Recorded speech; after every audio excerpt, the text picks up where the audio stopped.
강원도의 험준한 산맥을 가로지르는 가장 음산한 도로 미시령 옛길에서 쌀을 실은 화물 트럭 안에서 59구의 시신이 발견되었다. 하지만 경찰을 소름 돋게 만든 것은 희생자의 수가 아니라 불가능에 가까운 부검 결과였다. 희생자들의 폐는 바싹 마른 담배잎처럼 건조하고 부서지기 쉬운 상태였다. 마치 그들의 생명이 빼앗긴 것이 아니라 몸 안에서부터 증발해버린 것 같았다. 동쪽 산등성이 위로 새벽이 밝아오기를 주저하고 있었다. 강원도의 대동맥이자 가장 위험한 구간으로 알려진 전설적인 그 도로는 여전히 짙은 안개, 이불 속에 잠들어 있었다. 공기는 뼛속까지 스며드는 듯 차갑고 축축했다. 대형 트레일러를 운전하는 박 기사의 계기판 시계는 막 4시를 넘어서고 있었다. 오직 그와 충직한 늙은 디젤 엔진의 굉음, 그리고 양옆으로 울창한 숲을 가르는 검고 미끄러운 아스팔트 길뿐이었다. 특히 악명 높은 급커브 구간이었다. 현지인들은 하도 사고가 잦아 그곳을 과부고개라 불렀다. 박 기사의 트럭 헤드라이트가 짙은 안개를 뚫고 무언가 기이한 것을 포착했다. 이끼 낀 녹색의 현대 액션트 500 화물 트럭 한 대가 갓길에 멈춰 서 있었다. 그 위치가 이상했다. 너무 가장자리로부터 뒤쪽 두 바퀴가 아가리를 벌린 낭떠러지 위에 거의 걸쳐 있었다. 낮은 굉음이 계속 들리는 것으로 보아 엔진은 여전히 켜져 있었고 거대한 헤드라이트는 앞을 똑바로 비추며 안개 커튼을 뚫는 두 개의 빛 터널을 만들고 있었다. 웬 미친놈이 이런 데다 주차를 해놨어? 박 기사는 속도를 줄이며 투덜거렸다. 수십 년간 이 길을 다닌 운전사로서의 본능이 즉각 경계심을 발동시켰다. 제정신인 운전사라면 이런 사각지대에, 그것도 이렇게 부주의하게 차를 세우지 않을 것이다. 그는 의문의 트럭 뒤 몇 미터 지점에 트레일러를 세웠다. 5분 동안 박 기사는 따뜻한 운전석 안에서 기다렸다. 운전사가 덤불 속에서 나오거나 근처 휴게소에서 돌아오길 바랐다. 비록 이 커브길엔 휴게소가 없었지만, 그러나 아무 일도 없었다. 오직 두 트럭의 엔진 소리만이 정적을 깰 뿐이었다. 의심이 그의 평정심을 갉아먹기 시작했다. 그는 서랍에서 커다란 손전등을 꺼내 트럭에서 내렸다. 차가운 공기가 즉시 그를 덮쳤다. 박 기사는 재킷을 여미며 조심스럽게 녹색 액션트 트럭으로 다가갔다. 아스팔트는 이슬에 젖어 끈적였다. 어이, 문제 있습니까? 그가 소리쳤다. 그의 목소리는 쉬어 있었고 짙은 안개에 흡수되었다. 대답이 없었다. 그는 손전등을 운전석으로 비췄다. 비어 있었다. 운전석 문은 잠겨 있지 않았다. 박 기사는 망설이며 문을 열었다. 차 키는 시동이 걸린 채 그대로 꽂혀 있었다. 조수석에는 먹다만 감자칩 봉지와 절반쯤 남은 생수병이 놓여 있었다. 마치 운전사가 운전 도중 갑자기 사라져 버린 것 같았다. 불길한 예감이 점점 더 강해졌다.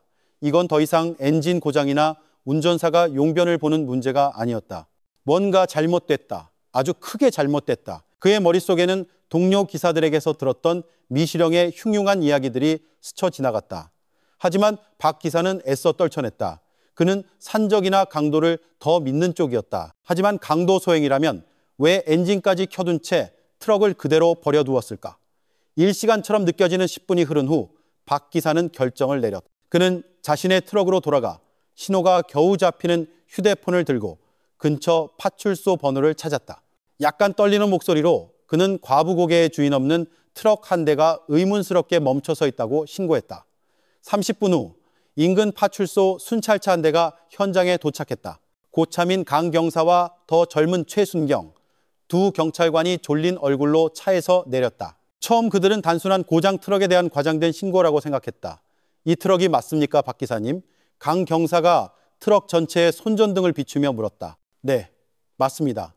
아까부터 기다렸는데 아무도 없었어요. 경찰이 오자 조금은 안정을 되찾은 박 기사가 대답했다. 두 경찰관은 표준 절차에 따라 움직였다. 그들은 운전석을 확인하고 안에 아무도 없음을 확인한 후 트럭 주위를 둘러보았다. 위험한 주차 위치를 제외하고는 모든 것이 정상으로 보였다. 어디서 졸고 있거나 급한 볼일이 있었겠죠. 최순경이 긍정적으로 생각하려 했으며 말했다. 적재함이나 한번 확인해보자, 최순경. 단서가 있을지도 모르잖아. 강 경사가 말했다. 운송장은 분명 안에 있을 터였다.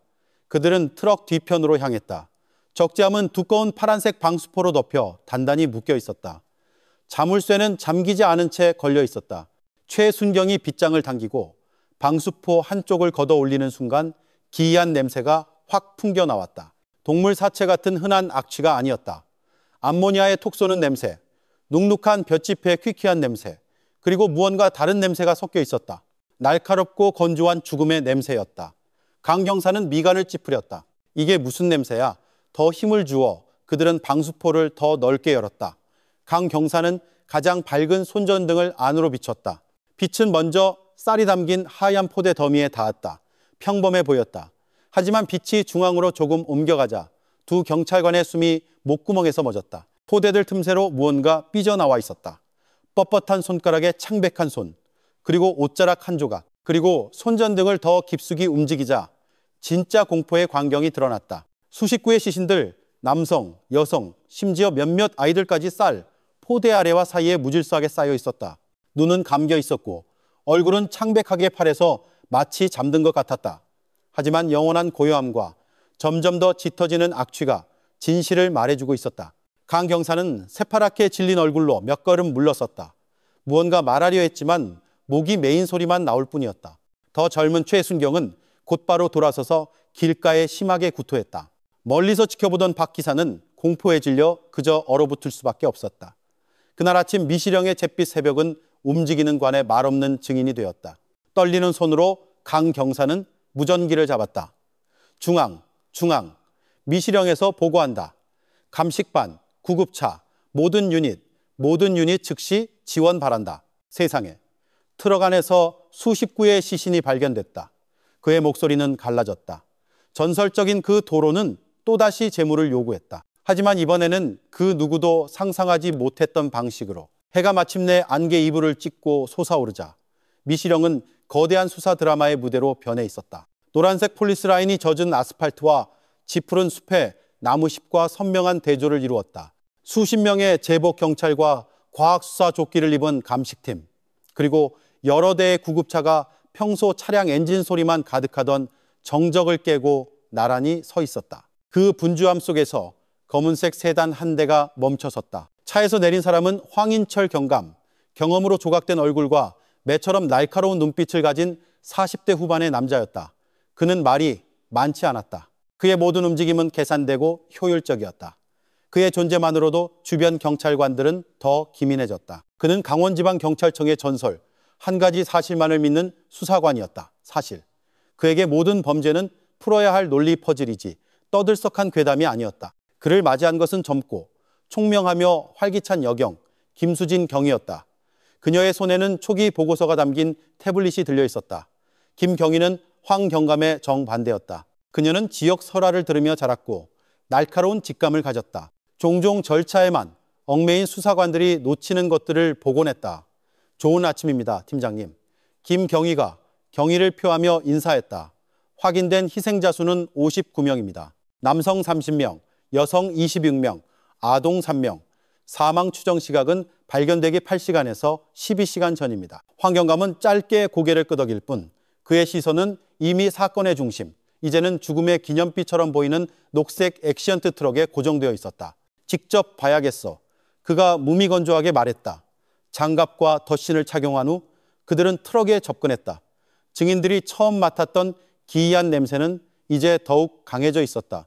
과학수사팀이 뿌린 소독약 냄새와 뒤섞여 있었다. 시신 수습 과정은 경건한 침묵 속에서 진행되고 있었다. 주황색 시신낭이 하나씩 꺼내져 구급차로 옮겨졌다. 황 경감은 적재함 끝에 서서 안을 들여다보았다. 그 광경은 그 같은 베테랑에게조차 충격적이었다. 이것은 단순한 살인이 아니었다. 이것은 조용한 대량 학살이었다. 그는 세심하게 관찰했다. 폭행의 흔적도 총상이나 자상도 없었다.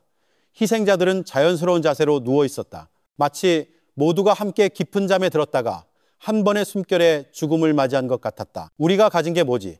김경희? 황 경감은 트럭 안에서 눈을 떼지 않은 채 물었다. 그게 문제입니다, 팀장님. 김경희가 나직이 대답했다. 아무것도 없습니다. 지갑도 신분증도 휴대폰도 가방도 없습니다. 바지와 옷 주머니는 텅 비어 있습니다. 마치 의도적으로 이름 없는 유령으로 만들어진 것 같습니다. 황 경감은 마침내 김경희에게로 고개를 돌렸다. 깨끗하게 처리했군. 범인은 아주 치밀해. 처음부터 우리를 막다른 길로 몰고 싶었던 거야. 그는 일부 비워진 적재함 위로 뛰어 올라갔다. 증거를 훼손하지 않으려 조심스럽게 발을 옮겼다. 그는 쪼그려 앉아 쌀 포대 하나를 살펴보았다. 모든 것이 정상적으로 보였다. 그러나 이 깨끗한 현장이야말로 가장 강력한 증거였다. 이토록 많은 희생자를 낸 거대한 범죄 현장에 개인적인 흔적이 전혀 남아있지 않다니 이것은 아마추어의 소행이 아니었다.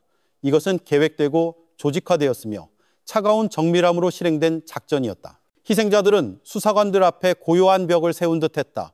그들이 핵심 증인이지만 그들의 입은 영원히 닫혔다. 그들의 신원은 지워졌고 그들의 삶의 이야기는 꺼졌다. 남은 것은 59라는 숫자뿐. 너무나 거대하고 비인격적으로 느껴지는 숫자. 하지만 그 뒤에는 지금쯤 그들을 애타게 찾고 있을지도 모를 59개의 삶과 가족이 있었다. 우리가 가진 유일한 실마리에 집중해. 황 경감은 다시 내려온 후 명령했다.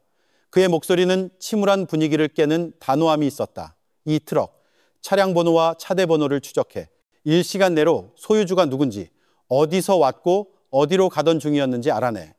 속초에서부터 통과했을 가능성이 있는 모든 CCTV를 샅샅이 뒤져 이 트럭 회사와 관련된 유통망의 모든 사람을 조사해 그는 다시 트럭을 그리고 미시령의 깊은 낭떠러지를 바라보았다. 범죄의 규모가 숨막히게 다가왔다. 이것은 단순한 살인사건이 아니었다. 이것은 하나의 메시지였다. 범인은 단지 59명을 죽인 것이 아니었다. 그들은 자신들의 힘, 거대한 미스터리 외에는 아무것도 남기지 않고 수십 명의 생명을 소멸시킬 수 있는 자신들의 능력을 과시하고 싶었던 것이다. 그리고 수사의 소음 속에서 황인철 경감은 희생자들이 세운 고요함의 벽을 뚜렷하게 느낄 수 있었다. 이제 그의 임무는 그 벽을 벽돌 하나하나 부수는 것이었다. 끔찍한 발견 이틀 후 미시령의 공기는 다시 정상을 되찾았다. 하지만 사건의 냉기는 이제 국군병원 부검실 안으로 옮겨와 내려앉아 있었다. 포르말린과 소독약의 날카로운 냄새가 죽음의 향기를 몰아내려 했었지만 역부족이었다. 희고 무자비한 형광 등 불빛 아래 황인철 경감과 김수진 경위는 국과수 법의관 실장실 앞에서 기다리고 있었다. 신원도 목격자도 없는 상황에서 이 기다림은 고문과 같았다. 부검 보고서는 그들이 한 줄기 빛을 얻을 수 있는 유일한 희망이었다. 마침내 문이 열리고 윤서연 박사가 나왔다. 그녀는 얇은 테 안경을 쓴 40대 초반의 여성으로 마치 자기 책상 위에서 끝난 모든 생명의 무게를 함께 짊어지는 듯 항상 진지한 표정이었다. 하지만 이번에는 그녀의 눈에 무언가 다른 것이 있었다. 피로뿐만 아니라 깊은 혼란이 담겨 있었다. 그녀는 두 형사를 책으로 가득한 좁은 사무실로 안내했다. 무작위로 12구의 시신 샘플에 대한 초기 검사를 마쳤습니다. 그녀는 책상 위 서류철을 열며 말했다. 그리고 솔직히 말해서 경감님, 제 15년 경력 동안 이런 경우는 처음 봅니다. 황 경감은 몸을 앞으로 기울였다. 핵심만 말해주시죠, 윤 박사님. 사인이 뭡니까? 트럭 안의 산소 부족, 질식사 아닙니까? 윤 박사는 천천히 고개를 저었고 황 경감과 김경희는 서로를 쳐다보았다. 그 이론이 가장 논리적이었고 저의 초기 가정도 그랬습니다. 하지만 물리적 증거는 다른 말을 하고 있습니다. 질식사의 경우 전형적인 소견은 폐 부종, 즉 폐의 체액이 축적되어 무겁고 축축해지는 현상입니다. 모세혈관 파열로 인한 눈과 피부에 작은 출혈점, 즉 점상 출혈을 동반하는 경우도 많고요. 그녀는 두 형사가 이해했는지 확인하려 잠시 말을 멈췄다. 하지만 저희가 59명의 희생자 모두에게서 발견한 것은 그 정반대 180도 다른 결과입니다. 무슨 말씀이시죠? 황 경감이 재촉했다. 그들의 폐가 건조했습니다. 윤 박사는 한음절 한음절 힘주어 말했다. 단순히 건조한 게 아닙니다. 폐포 조직이 세포 수준까지 극심한 탈수, 즉 건조화를 겪었습니다. 그 질감은 거의 감자칩처럼 바삭바삭했습니다. 제 팀이 조직 샘플을 채취하려 하자 일부는 으스러진 마른 잎처럼 가루가 되어버렸습니다. 체액도 부종도 없었습니다. 오직 완전한 파괴뿐이었죠. 황 경감은 침묵했다. 항상 빠르게 회전하던 그의 뇌가 멈춘 것 같았다. 윤 박사의 설명은 법의학 보고서가 아니라 공상과학 소설처럼 들렸다. 창백해진 얼굴에 김경희가 용기를 내어 물었다. 그럼 질식사가 아니라는 말씀이신가요, 박사님? 그렇습니다, 김경희님. 윤 박사가 확인했다. 사망 메커니즘은 대규모의 즉각적인 폐 손상으로 인한 완전한 호흡 부전입니다. 마치 그들이 흡입한 무언가, 일종의 화학적 또는 생물학적 작용제가 있었던 것 같습니다. 그리고 몇 분 안에 그 작용제가 호흡기계의 모든 수분을 빨아들여 내부에서부터 조직을 태워버린 거죠. 이상한 점은 다른 장기들은 유사한 손상을 보이지 않았다는 겁니다. 희생자들이 세운 고요함의 벽은 이제 더욱 두껍고 높아진 것 같았다. 과실로 인한 비극적인 인신매매 사건이라는 이론은 산산조각 났다. 과실로는 이토록 기이하고 정밀한 병리학적 상태를 만들어낼 수 없다. 이것은 처형이었다. 정교하고 끔찍하며 말라붙은 폐 외에는 아무런 흔적도 남기지 않는 살인 방법. 그래서 확실한 사인이 없다는 겁니까? 황경감의 목소리가 무겁게 들렸다. 아직은요. 윤 박사가 대답했다. 이 보고서에 질식사라고 쓸 수는 없습니다. 현재로서는 원인 불명의 급성폐 조직 손상으로 인한 사망이라고만 기록할 수 있습니다. 더 정밀한 독극물 분석을 위해 서울 본원으로 샘플을 보낼 겁니다. 하지만 시간이 걸릴 겁니다.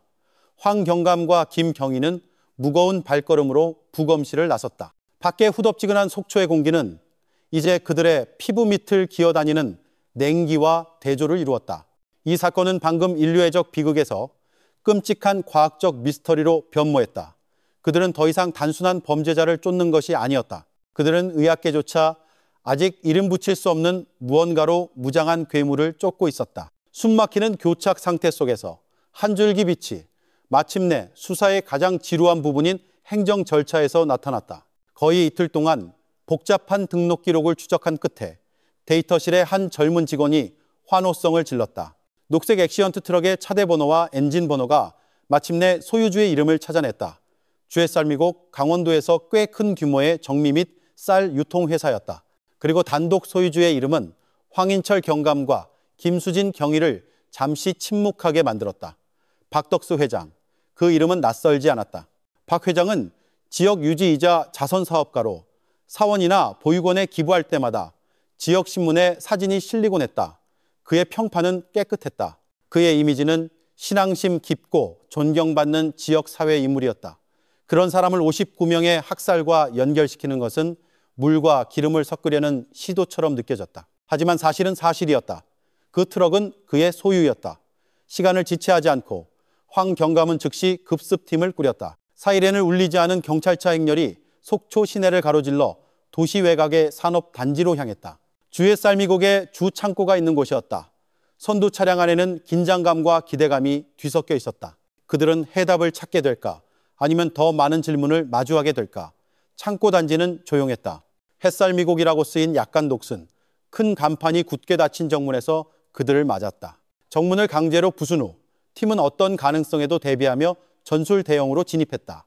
하지만 그들이 발견한 것은 완전한 정적이었다. 정미기 소리도 인부들의 움직임도 없었다. 창고는 텅 비어 있었다. 철제로 된 주 창고문이 열렸을 때 첫 번째 이상한 점이 바로 느껴졌다. 쌀포대의 특징인 퀴퀴한 냄새가 아니라 희미하지만 톡 쏘는 락스와 바닥 세정제 냄새가 났다. 넓은 콘크리트 바닥은 놀라울 정도로 깨끗해 보였다. 몇몇 구석에는 마치 방금 솔질하고 물청소를 한 것처럼 물웅덩이까지 있었다. 먼지투성이어야 할 쌀창고치고는 너무 깨끗했다. 이곳을 소독했군. 황경감이 나직이 말했다. 그의 눈이 방 구석구석을 훑었다. 그의 발이 무언가 바삭한 것을 밟았다. 그는 쪼그려 앉아 그것을 집어들었다. 벽 틈새 근처에 흩어진 몇 알의 쌀알이 청소를 피한 것이었다. 창고 한 작은 사무실을 조사하던 김경희도 같은 내용을 보고했다. 책상은 깨끗하고 서류는 하나도 없습니다. 서랍은 텅 비었습니다. 컴퓨터와 본체도 없습니다. 케이블만 남아 있습니다. 이곳을 완전히 청소했습니다. 팀장님. 두 번째 범죄 현장입니다. 그리고 첫 번째와 마찬가지로 범인은 자신의 흔적을 지우기 위해 아주 꼼꼼한 작업을 했습니다. 이 청소는 무언의 자백이었다.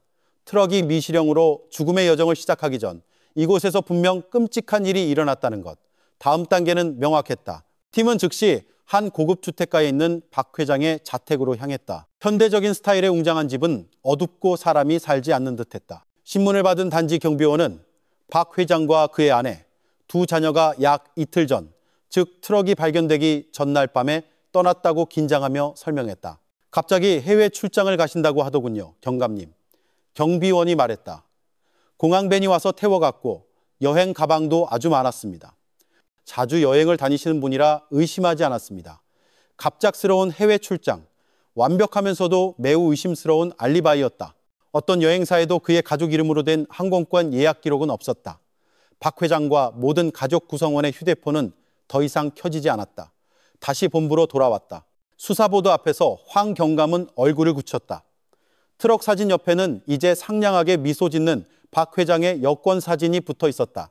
이제는 끔찍하게 보이는 미소였다. 그들이 찾은 한 줄기 빛은 결국 그들을 블랙홀로 이끌었다. 이름과 얼굴은 알아냈지만 그들의 목표는 유령이 되어버렸다. 박덕수 사진을 전국 모든 경찰서, 항만, 공항에 배포해 수배자 명단에 올려 황 경감은 무거운 목소리로 명령했다. 수사는 새로운 국면에 접어들었다. 무엇과 어떻게에 대한 미스터리에서 이제 누구를 쫓는 추격전으로 바뀌었다. 이제는 존경받는 자선가가 그 지역 역사상 가장 잔혹한 대량 학살 사건의 주 용의자가 된 추격전이었다. 59구의 시신 발견과 박덕수 회장의 실종 소식은 마른 들판의 불길처럼 번져나갔다. 이 사건은 강원도의 모든 찻집, 시장, 길모퉁이에서 화제가 되었다. 하지만 그 어느 곳도 미시령길만큼 그 충격을 강하게 느끼는 곳은 없었다. 이전에는 단지 급커브와 산사태 위협 때문에 두려워했던 그 길은 이제 다른 종류의 공포, 눈에 보이지 않는 공포에 휩싸였다. 트럭 기사들은 이제 밤에 운전해야 할 경우 더 먼 길로 돌아가는 것을 택했다. 평소 늦게까지 붐비던 길가의 기사식당들은 해가 지자마자 문을 닫았다. 그 길의 기운이 변했다. 현지인들은 그것을 터가 더 세졌다고 표현했다. 마치 아스팔트와 암벽이 끔찍한 비극의 메아리를 흡수했다가 이제 다시 내뿜는 것 같았다. 김수진 경위는 이 변화를 뚜렷하게 느꼈다. 황인철 경감과 그의 팀이 박 회장의 디지털 및 금융 흔적을 추적하느라 분주한 동안 김 경위는 다시 현장 주변으로 돌아가기로 결심했다. 물리적 증거를 찾기 위해서가 아니라 듣기 위해서였다. 그녀는 과부 고개에서 몇 킬로미터 떨어진 소박한 식당에 앉았다. 따뜻한 차를 주문하고 주인 아주머니의 이야기가 흘러나오도록 내버려 두었다. 그 일 읽고 나서는 아무도 여기서 함부로 차 안 세워요. 김경희님. 아주머니가 속삭였다. 그녀의 목소리는 마치 바깥에 무언가가 들을까 봐 두려워하는 듯 낮았다. 어쩔 수 없이 한밤중에 지나가는 기사들이 그러는데 이상하대요. 그 커브길만 지나면 차 라디오가 가끔 저절로 꺼진대. 어떤 사람은 비도 안 오는데 젖은 볏짚 냄새가 났다고도 하고 잠시 후 그곳에 있던 젊은 오토바이 배달 기사가 대화에 끼어들었다. 그의 얼굴은 긴장되어 보였다. 제가 직접 들었어요, 아주머니. 이틀 전 밤에 손님 기다리면서 엔진을 껐거든요. 아주 조용했는데 갑자기 과부 고개 쪽에서 발소리가 들리는 거예요. 한 사람이 아니라 여러 사람. 꼭 단체로 아스팔트 위를 걸어가는 것처럼 시끄러웠어요. 바로 시동 걸고 도망쳤죠. 그런 이야기들은 계속해서 나타났다. 미시령 낭떠러지 아래 작은 강가의 낚시꾼들은 절벽 위에서 불어오는 밤바람에 실려오는 살려달라고 애원하는 듯한 희미한 속삭임을 들었다고 했다. 모든 이야기에는 공통된 실이 있었다. 형체 없는 소리, 근원 없는 냄새, 그리고 그 길의 특정 지점에서 느껴지는 숨막히는 슬픔. 수사본부로 돌아온 김경희는 복잡한 박 회장의 도주 경로 다이어그램으로 가득 찬 화이트보드 앞에서 황 경감에게 자신의 발견을 전달하려 했다. 김경희의 이야기는 동화처럼 들렸다. 팀장님, 현장 주변 민심에 강한 동요가 있습니다. 김경희는 조심스럽게 시작했다. 이상 현상에 대한 제보가 많습니다. 발소리, 속삭임, 두통으로 관자놀이를 마사지하던 황 경감이 참을성 없는 어조로 김경희의 말을 끊었다. 김경희, 우린 대한민국 경찰이지 유령 사냥꾼이 아니야. 그건 집단 히스테리라는 거야. 자기 집 뒷마당에서 59구의 시신이 발견됐으니 당연히 무섭겠지. 미신 따위로 시간 낭비하지 마. 하지만 팀장님, 제보의 패턴이 일관됩니다. 김경희는 버텨보려 했다. 현실적인 것에 집중해 황 경감의 목소리가 높아졌다. 박덕수의 마지막 거래 내역을 찾아 먼 친척들을 추적해. 그게 진짜 경찰이 할 일이야. 귀신들은 무당한테나 맡겨두라고. 김경희는 더 이상 논쟁하지 않고 침묵했다. 그녀는 팀장의 좌절감을 이해했다. 하지만 마음속으로는 그 이야기들을 완전히 무시하기를 거부했다. 그날 밤 책상 위 희미한 조명 아래 김경희는 수첩을 펼쳤다. 한 페이지에는 황 경감이 지시한 업무 목록을 적었다. 은행 계좌 추적, 박덕수 가족통신 기록 분석. 다른 별도의 페이지에는 자신을 위해 적었다. 많은 사람의 발소리, 살려달라는 속삭임, 갑자기 나타나는 젖은 볏짚 냄새. 그녀에게 이것은 단순한 히스테리가 아니었다. 그것이 실제이든 아니면 집단 트라우마의 발현이든 사라진 59명 영혼의 메아리는 이제 미시령의 급커브에서 자신만의 목소리를 내고 있었다. 그리고 그 목소리는 왠지 모르게 그녀가 아직 이해할 수 없는 단서처럼 느껴졌다. 박덕수 회장에 대한 추적은 막다른 길에 부딪혔다. 그는 마치 땅으로 꺼진 듯 디지털, 금융, 물리적 흔적을 전혀 남기지 않았다. 수사팀은 좌절감에 휩싸이기 시작했다. 이 교착 상태 속에서 인근 파출소에서 온 무전 한 통은 사막의 오아시스 같았다. 과부고개에서 멀지 않은 숲속에서 숨어 지내던 넉나간 청년을 발견했다는 주민의 신고였다. 그는 지저분하고 시선은 텅 비어 있었으며 불분명한 단어들을 중얼거리며 계속 공포에 떨고 있었다. 황인철 경감은 회의적이었지만 아주 작은 가능성이라도 쫓을 수밖에 없는 상황이었다. 그는 김경유와 함께 청년이 이송된 보건소로 즉시 향했다. 그들은 조용한 병실 침대에 앉아있는 그를 발견했다. 몸은 바싹 말랐고 옷은 누더기였으며 그의 야생적인 눈은 다른 사람에게는 보이지 않는 무언가를 보는 듯 벽의 한 점을 계속 응시하고 있었다. 의료 기록에는 그가 심각한 탈수와 급성 심리적 쇼크를 겪고 있다고 적혀 있었다. 그의 이름은 민준, 인근 마을의 청년이었다. 황 경감은 공식적인 신문이 이 청년을 더욱 궁지로 몰아넣을 뿐이라는 것을 깨달았다. 그는 김경희에게 눈짓으로 맡겼다. 부드러운 접근법으로 김경희는 위협적이지 않도록 조금 떨어져 침대 옆 의자에 앉았다. 그녀는 사건 당일 밤에 대해 바로 묻지 않고 따뜻한 차 한 잔을 건네며 안심시키는 어조로 말했다. 괜찮아 민준 씨. 이제 안전해요. 김경희가 속삭였다. 거의 1시간 동안 민준은 반응이 없었다. 그는 가끔 심하게 몸을 떨 뿐이었다. 문가에서 기다리던 황 경감은 인내심을 잃기 시작했다.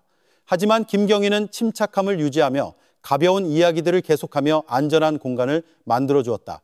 서서히 민준의 야생적인 눈빛이 조금씩 김경희에게 초점을 맞추기 시작했다. 김경희는 지금이 기회라는 것을 알았다. 아주 조심스럽게 그녀는 태블릿을 꺼내 사진 한 장을 보여주었다. 안개 낀 그 새벽, 길가에 주차되어 있던 녹색 엑시언트 트럭 사진이었다. 민준의 반응은 즉각적이고 격렬했다. 그는 숨을 헐떡이며 몸을 경직시켰고 등이 벽에 닿을 때까지 침대 위에서 뒷걸음질 쳤다. 손에 들고 있던 찻잔이 바닥에 떨어져 깨졌다. 그의 호흡은 가빠졌다. 그의 눈은 순수한 공포에 사로잡힌 채 사진에 고정되었다. 민준 씨, 그날 밤 뭘 봤어요? 김경희는 최대한 낮은 목소리를 유지하며 물었다. 민준의 입이 열렸지만 신음소리만 새어나왔다. 그는 심하게 떨기 시작했다. 두 손으로 자신의 머리를 감쌌다. 엔진, 불빛이 너무 차가웠어요. 그의 말이 끊어졌다.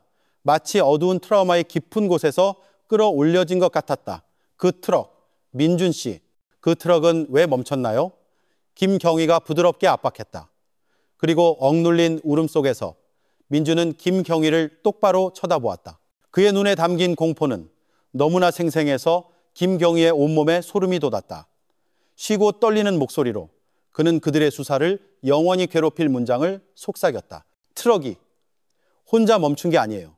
문가에서 듣고 있던 황 경감이 즉시 안으로 들어왔다. 그의 형사적 본능이 발동했다. 무슨 소리야? 누가 멈췄는데? 운전사가?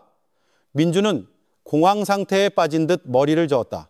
그의 눈은 공포로 커졌다. 그는 김경희의 태블릿에 있는 트럭 사진을 가리켰다. 그의 손가락이 떨렸다. 그가 속삭였다. 안에 있던 사람들이 멈춰달라고 했어요. 그 말을 내뱉자마자 남은 기력이 모두 소진된 듯 했다. 민준의 눈이 위로 돌아가더니 그는 힘없이 쓰러져 기절했다. 간호사가 즉시 들어와 그를 돌봤다. 황 경감과 김경희는 조용한 보건소 복도에 얼어붙은 채 서 있었다. 고요함의 벽은 마침내 금이 갔고 하나의 목소리가 새어나왔다. 하지만 그 목소리는 이치에 맞지 않는 언어로 말하고 있었다. 분명 환각을 본 거야. 트라우마 때문에 정신이 혼란스러운 거지. 황 경감이 말했다. 스스로를 설득하려는 의도가 더 컸다. 아마 희생자들이 죽기 전에 트럭 안에서 적재함을 두드리는 소리를 들었고 공포에 질린 그의 뇌가 그걸 잘못 해석한 거겠지. 김경희는 대답하지 않았다. 그녀는 민준의 눈빛을 잊을 수 없었다. 그것은 환각을 보는 사람의 눈빛이 아니었다. 그것은 불가능한 것, 이성을 파괴하는 무언가를 목격한 사람의 눈빛이었다. 황경감의 논리적인 설명은 그럴듯하게 들렸지만 왠지 공허했다. 그들은 핵심 목격자를 찾았지만 그의 증언은 빛을 비추기는커녕 그들을 더 깊고 비이성적인 어둠 속으로 끌고 들어갔다. 민준의 충격적인 증언 이후 2주가 흘렀다. 강원지방경찰청 수사본부에서는 2년처럼 느껴지는 2주였다.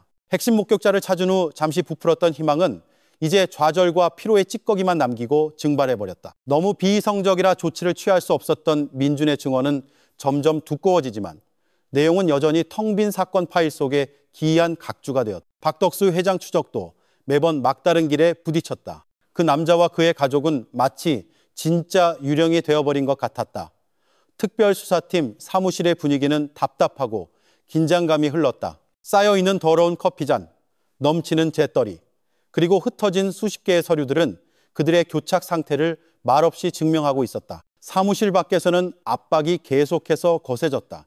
전국 언론은 이 사건을 미시령의 침묵 비극이라 명명했고 매일 TV에서는 황인철 경감의 얼굴과 함께 왜 아직 진전이 없습니까? 라는 똑같은 질문이 나왔다. 가장 큰 압박은 서울 본청에서 왔다.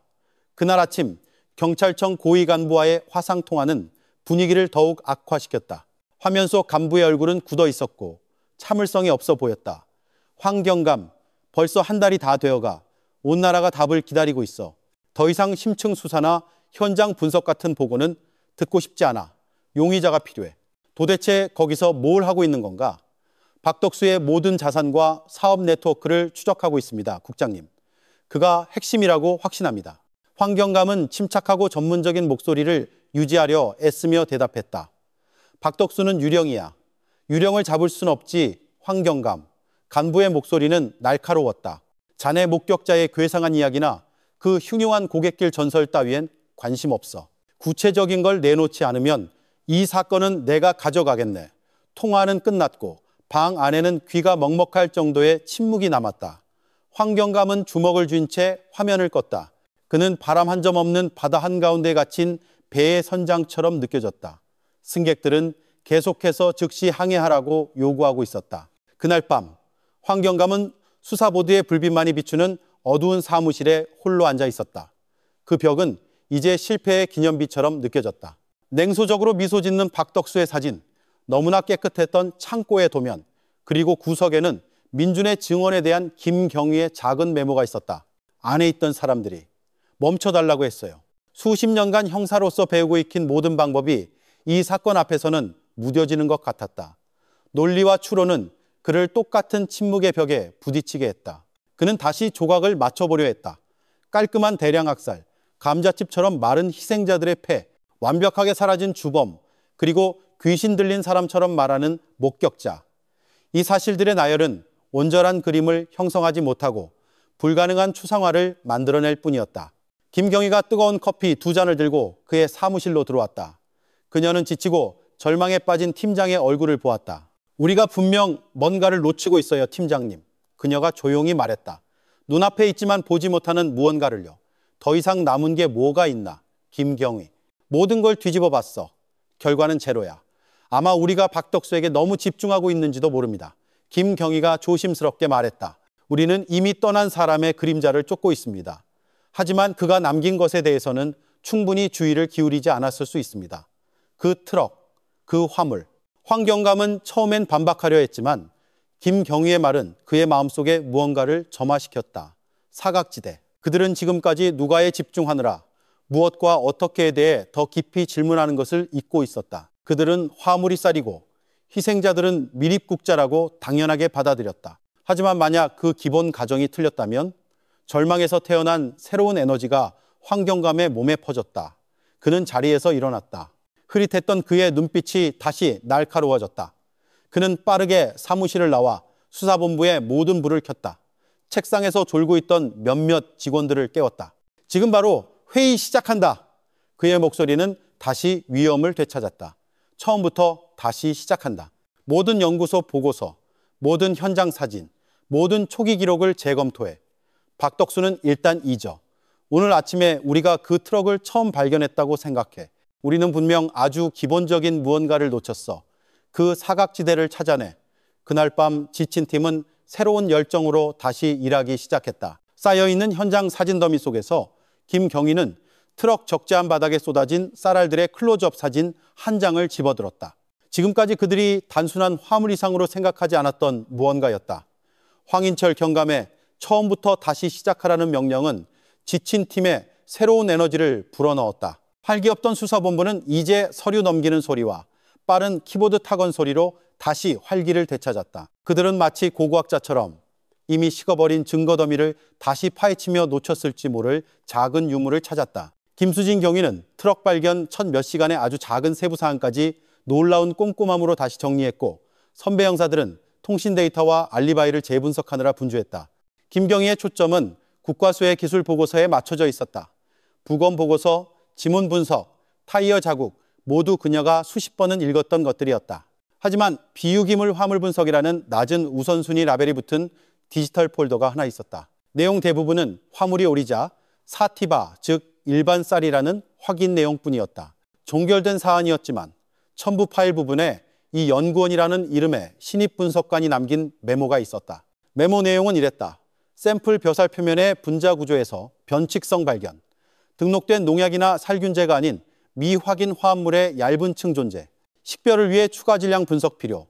메모는 3주 전 날짜였고 수백 개의 다른 보고서 아래 묻혀 관련성이 없다고 간주되어 후속 조치가 이루어지지 않았다. 김경희는 즉시 연구소에 연락했다. 전화기 너머 이 연구원의 목소리는 긴장되어 있었다.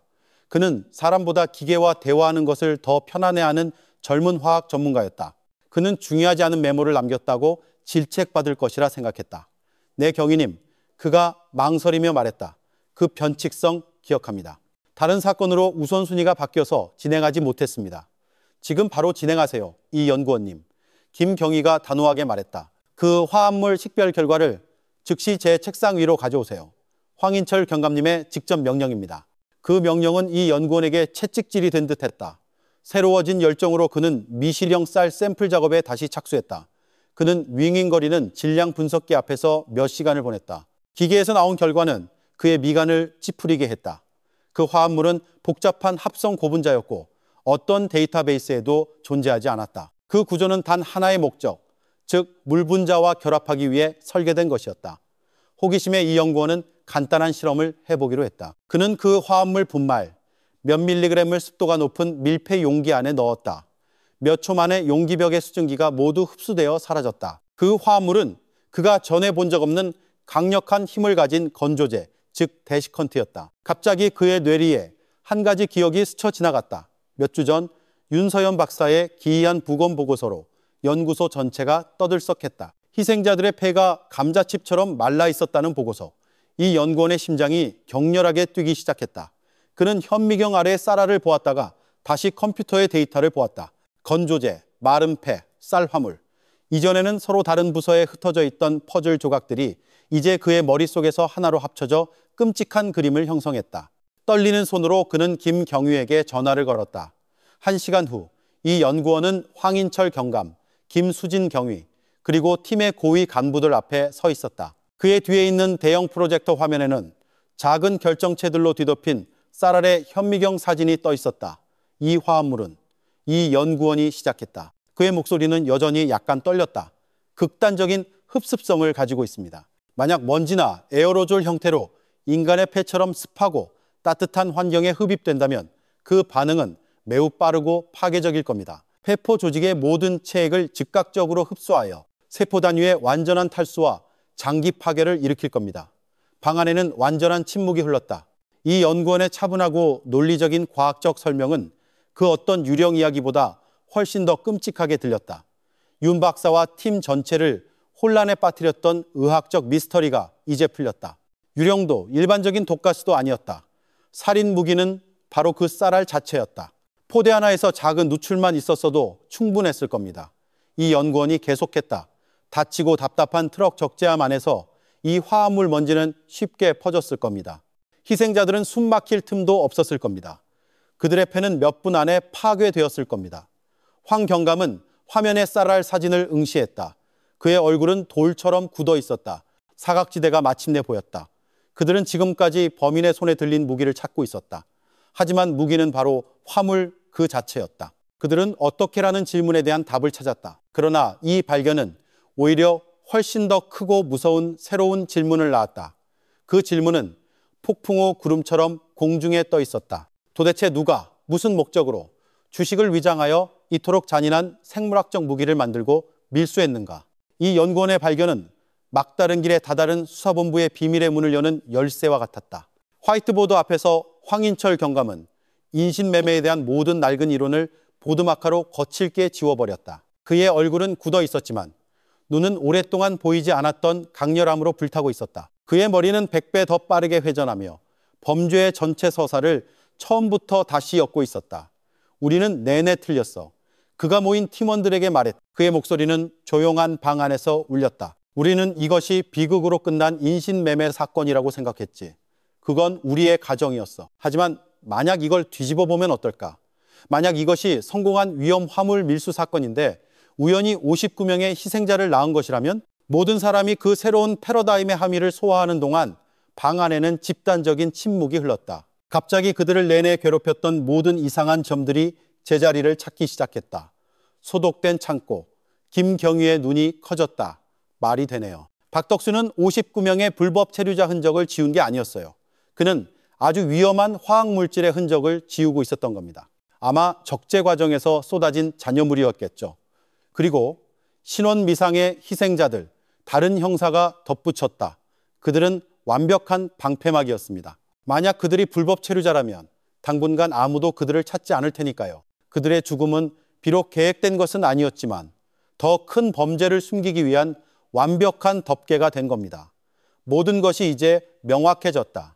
박덕수의 실종은 59명을 죽인 죄책감 때문이 아니었다. 그것은 작업 중 사고로 인해 자신의 주된 작전이 탄로날 위기에 처한 거물 범죄자의 공황 상태였다.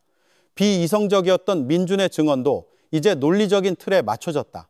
희생자들이 그 화합물의 끔찍한 효과를 느끼기 시작했을 때 트럭 안에서 울린 두드리는 소리와 공황에 찬 비명 소리가 트라우마에 시달리는 민준의 마음의 초자연적인 요청으로 해석된 것이었다. 새롭고 면도날처럼 날카로운 초점으로 황 경감은 새로운 명령을 내렸다.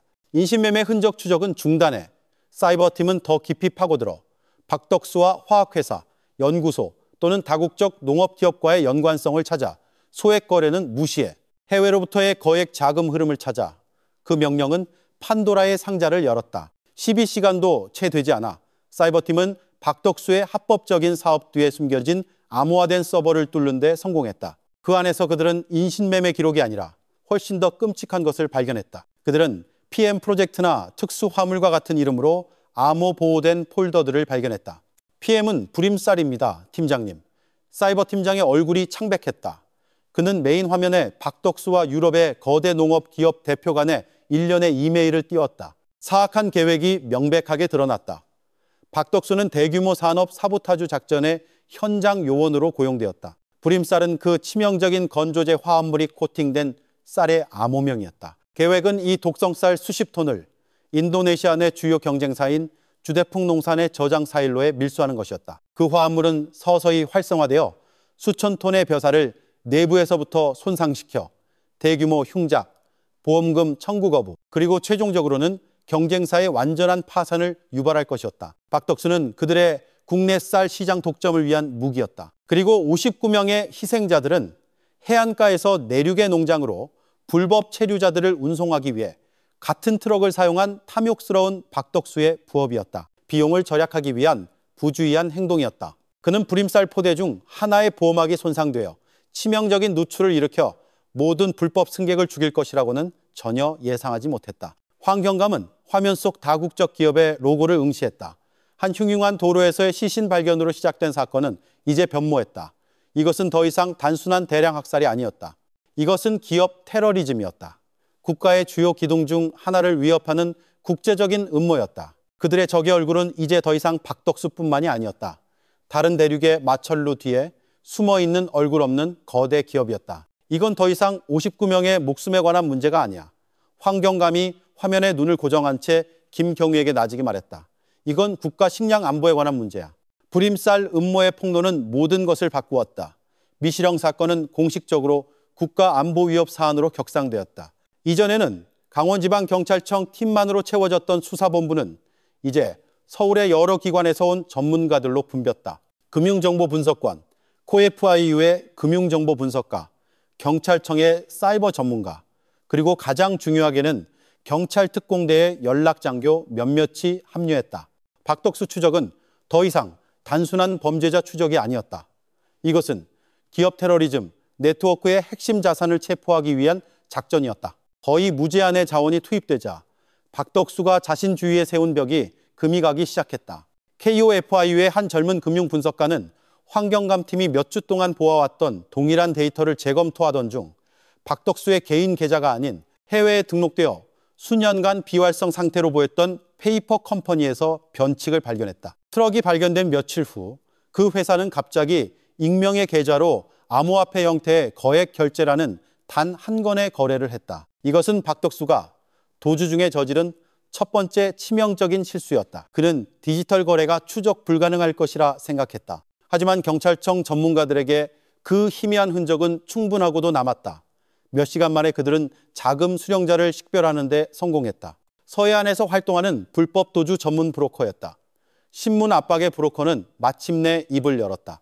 그는 한 가족 남성 1명, 여성 1명, 그리고 아이 2명을 서해안의 작은 밀항구에서 어선에 태워주었다고 자백했다. 목적지는 해외가 아니었다.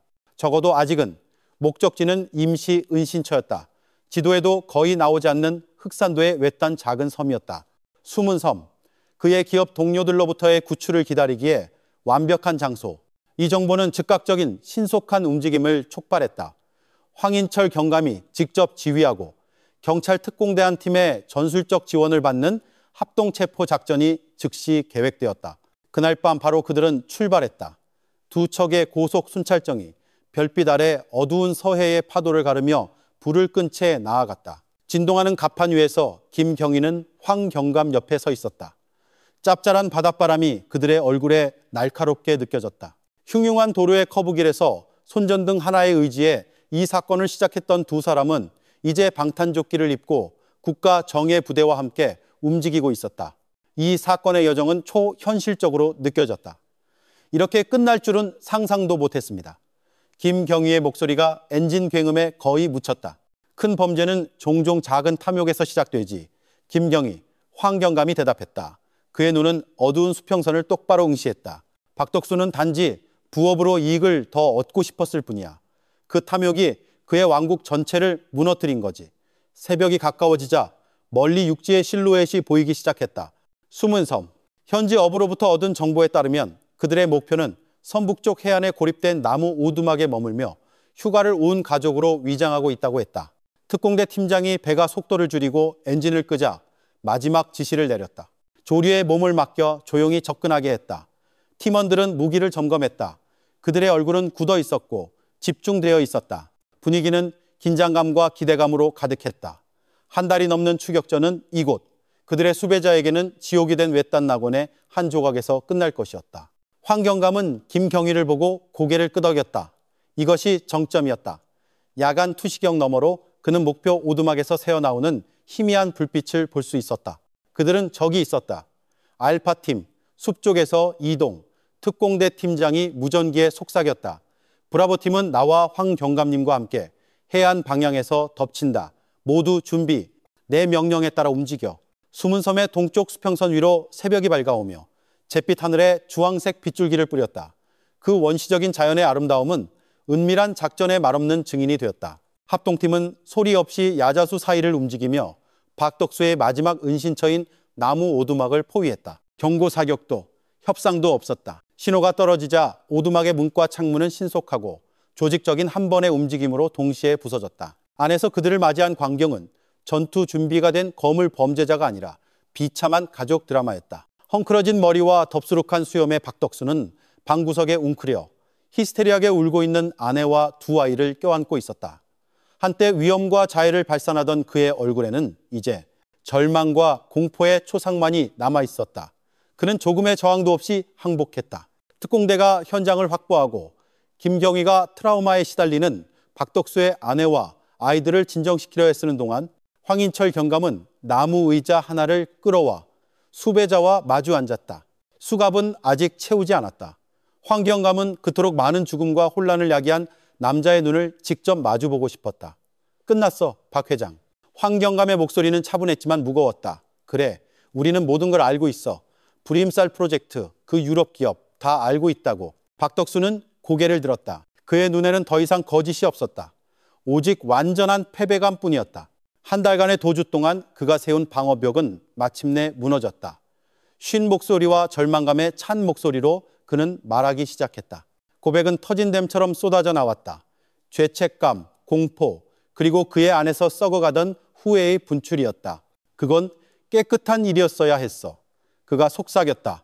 단지 화물을 옮겨서 경쟁사 창고에 잠입시키는 것뿐이었지. 돈이 거절하기엔 너무 큰 돈이었어. 아무도 다치지 않을 거라고 했어. 그냥 사업상의 손실일 뿐이라고. 그는 수십억 원의 이익이라는 약속에 넘어가 사보타주를 하게 된 경위를 털어놓았다. 하지만 그의 탐욕은 거기서 멈추지 않았다. 동시에 불법 체류자들을 운송하라는 제안을 받았지. 트럭 한 대 비용을 아끼려고. 그는 목이 메인 소리로 인정했다. 59명의 목숨에 비해 너무나 얄팍하게 들리는 고백이었다. 안전할 거라고 생각했어. 그 화물이 든 포대들은 특수 코팅으로 밀봉되어 있었거든. 그의 숨이 가빠졌다. 하지만 적재 중에 밀봉 하나가 분명 찢어졌던 거야. 내 운전기사, 오기사, 그날 밤 나한테 전화를 했어. 그는 공황 상태였어.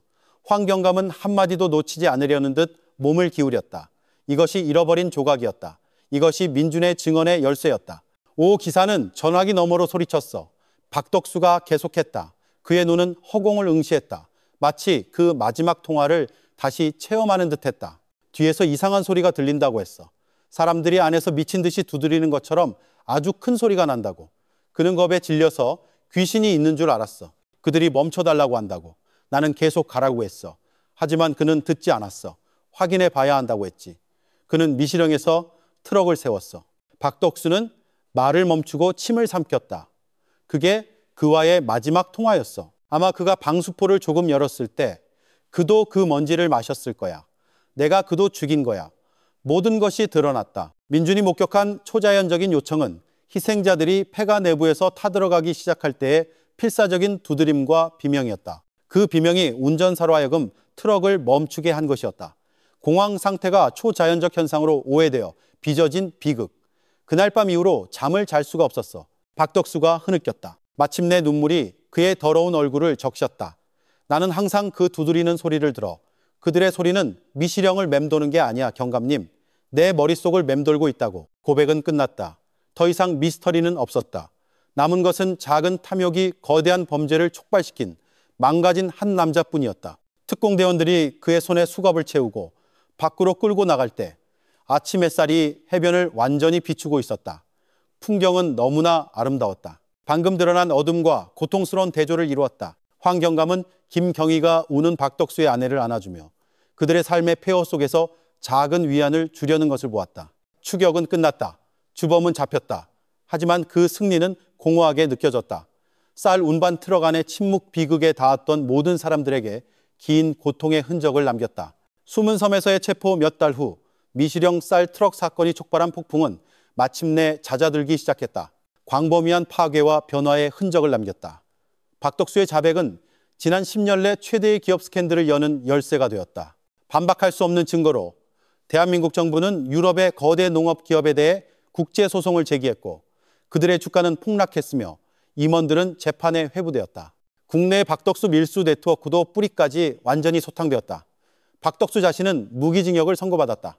그의 탐욕이 그토록 큰 고통의 메아리를 만들어낸 한 남자의 조용한 최후였다. 하지만 이 수사의 가장 큰 승리는 범인 검거가 아니라 소멸되었던 이들에게 이름을 되찾아준 것이었다. 인터폴 및 주변국 대사관과의 협력을 통해 59명의 희생자들이 하나둘씩 신원이 확인되었다.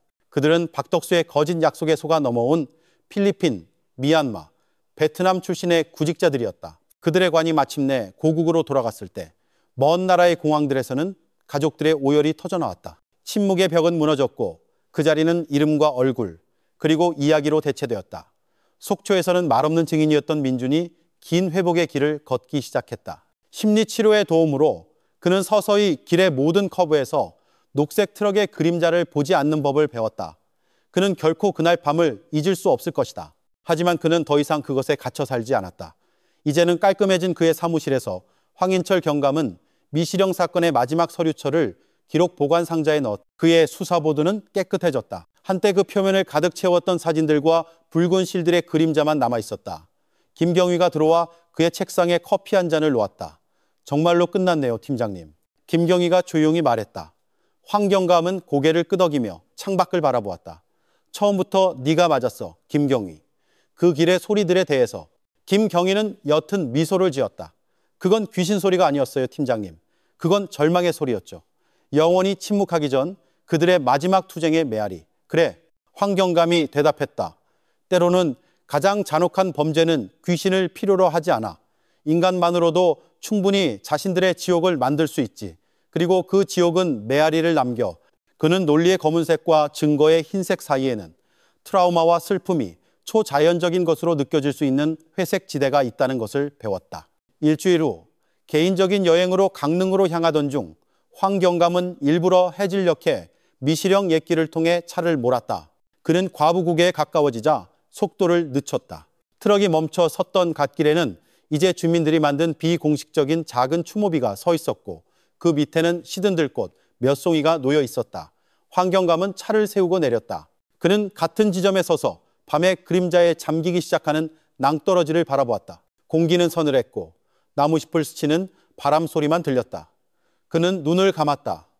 살려달라는 속삭임이나 아스팔트 위의 발소리는 들리지 않았다. 하지만 그 고요함 속에서 귀를 스치는 바람결 속에서 그는 그것을 아주 분명하게 들을 수 있었다. 그 메아리, 공황에 빠진 디젤 엔진의 굉음의 메아리, 강철 벽을 세차게 두드리던 소리의 메아리, 억눌린 마지막 비명의 메아리, 그리고 그 후에 찾아온 끔찍한 정적의 메아리. 그는 마침내 이해했다. 미시령은 귀신 들린 곳이 아니었다. 단지 기억을 가지고 있을 뿐이었다. 늙은 피부처럼 아스팔트와 암벽은 그 위에서 일어난 모든 비극을 기록했다. 주민들이 전하는 초자연적인 이야기들은 미신이 아니라 한 장소의 고통스러운 기억을 인간이 번역하고 존중하는 방식이었다. 황 경감은 눈을 떴다. 기이한 평화가 그를 감쌌다. 그의 임무는 끝났다. 그 소리들은 이제 정의를 찾았다. 그는 다시 차에 올라 시동을 걸고 100m 뒤로 과부 고개를 남기며 여정을 계속했다. 그 길은 다시 고요해졌고 그 메아리를 깊이 간직했다. 침묵 속에서 말라붙고 사라졌던 59명의 생명에 대한 영원한 상기물로서 박덕수가 숨은 섬에서 체포된 지 1년이 흘렀다. 서울경찰청의 시원하고 현대적인 사무실에서 황인철 총경은 벽에 걸린 표창장을 바라보았다. 그 표창장은 미시령 쌀트럭 사건을 해결한 공로로 수여된 것이었다. 하지만 그에게 그 빛나는 물건은 차갑고 낯설게 느껴졌다. 범죄에 대한 그의 시각을 영원히 바꿔놓은 그 수사의 진정한 본질을 담아내지 못했다. 사건은 화려하게 종결되었다. 다국적 농업기업은 국제재판에서 유죄가 입증되었다. 기록적인 배상금을 지불해야 했고 몇몇 고위 임원들은 감옥에 갔다. 그들의 이미지는 기업의 탐욕에 대한 영원한 본보기로 산산조각 났다. 국내의 박덕수 네트워크 전체는 깨끗이 소탕되었다. 미시령의 과부 고개에는 예전에 주민들이 만들었던 비공식적인 작은 추모비가 이제 국가예산으로 세워진 소박한 기념비로 대체되었다. 그 기념비의 이름은 59 영혼의 메아리였다. 그곳은 더 이상 음산하게 느껴지지 않고 오히려 신성하게 느껴졌다. 트럭 기사들과 여행객들은 종종 잠시 멈춰섰다. 두려워서가 아니라 꽃을 놓거나 잠시 묵념을 하기 위해서였다. 그곳은 공포의 장소에서 인간성에 대한 상기물로 변모했다. 황 총경의 책상 위 전화기가 진동했다. 화면에는 김수진 경정이라는 이름이 떴다. 그가 전화를 받았다. 좋은 아침입니다, 총경님. 이제는 훨씬 더 자신감 있고 성숙해진 목소리가 인사했다. 김수진은 그 사건에서의 공로로 승진하여 이제 강원지방경찰청에서 자신의 팀을 이끌고 있었다. 김경정, 이제 총경님이라고 부르지 마. 우린 이제 동급이잖아. 황 총경이 대답했다. 강원도는 어때? 모두 안전합니다. 방금 창고 절도 사건을 해결했습니다. 귀신도 국제 음모도 없었습니다. 그냥 멍청한 도둑 몇 명이었죠. 김수진이 농담했다. 아, 어제 민준 씨를 잠시 만났습니다. 황 총경의 심장이 조용히 뛰었다. 그는 어떻던가? 훨씬 좋아졌어요. 평창으로 이사해서 가구 공방에서 일하고 있어요. 거기는 공기가 더 평온하다고 하더군요. 말은 많지 않았지만 눈에는 공포가 사라지고 지친 평화 같은 것이 자리 잡고 있었어요. 그것은 황총경이 오늘 들은 소식 중 최고의 소식이었다. 정의는 죄를 지은 자를 처벌하는 것뿐만 아니라 상처 입은 자를 치유하는 것이기도 했다. 다행이군. 황총경이 진심으로 말했다. 전화를 끊은 후 황총경은 책상 서랍을 열고 얇은 서류철 하나를 꺼냈다. 내용물은 사건 파일이 아니라 신원이 확인된 59명의 희생자들의 이름과 사진이 인쇄된 종이었다. 그는 결코 그들의 얼굴을 잊지 않겠다고 스스로에게 약속했다. 그들이 다시 단지 숫자가 되지 않도록 하기 위해서였다. 그들은 더 이상 침묵의 벽이 아니라 그가 자신의 일에 계속 헌신하는 59가지 이유였다. 미시령 사건은 그에게 중요한 교훈을 가르쳐 주었다. 가장 잔혹한 범죄는 종종 복잡한 법의학적 흔적을 남기는 것이 아니라 한 장소와 공동체에 심리적 상처를 남긴다는 것을 그는 직관과 공감, 즉 비극의 메아리를 듣는 능력이 논리적 분석과 물리적 증거만큼이나 중요하다는 것을 배웠다. 그는 창밖으로 높이 솟은 서울의 마천루들을 바라보았다. 이곳 권력의 중심부에서 범죄는 통계와 보고서처럼 느껴졌다. 범죄가 냄새와 소리, 그리고 실감나는 감각을 가졌던 미시령과는 너무나 달랐다. 그는 그 급커브의 메아리가 항상 자신의 일부가 될 것임을 깨달았다. 그의 직업의 핵심, 즉 침묵당한 이들에게 목소리를 주는 것을 항상 상기시켜줄 도덕적 나침반이 될 것이었다. 황총경은 서류철을 다시 닫고 조심스럽게 보관했다. 사건은 종결되었고 범인은 처벌받았으며 세상은 계속 돌아갔다. 하지만 강원도의 전설적인 도로 위에서는 59명 영혼의 메아리가 바람과 함께 계속 속삭일 것이다. 비극과 정의, 그리고 기억에 대한 영원한 이야기로서